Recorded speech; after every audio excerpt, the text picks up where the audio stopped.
Hey everyone, welcome to our channel, and if you want to create a new QuickBooks dashboard or QuickBook account, then this video is for you. So in this video, I'm going to guide you how you can easily create a new QuickBooks Online account. So let's get in the video.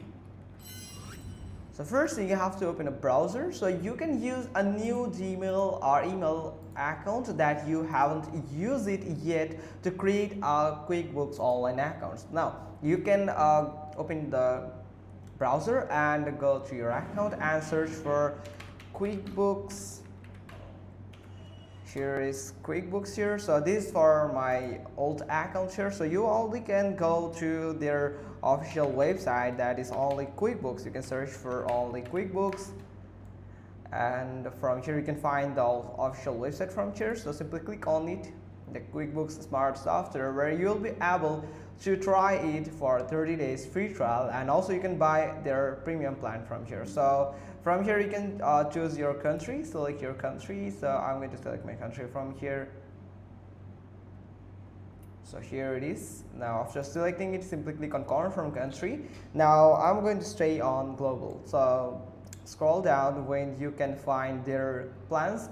There are 4 premium plans available that actually QuickBooks is totally paid, but you can enjoy a 30 days free trial. So for that, if you want to purchase one of the trial or of the plan from here, so you have to simply click on select plan, where you have to choose your location. It is not available on the United States right now, so from here you can choose any of the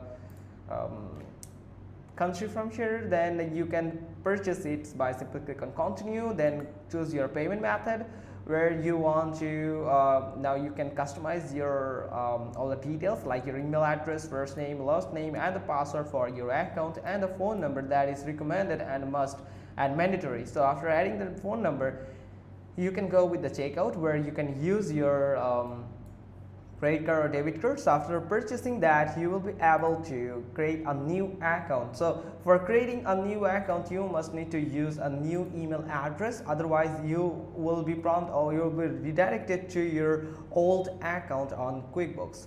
So that's pretty much all thing. Hope you found this video helpful. If so, then give us a thumbs up. Don't forget to subscribe our channel, and thanks for watching. Till next time.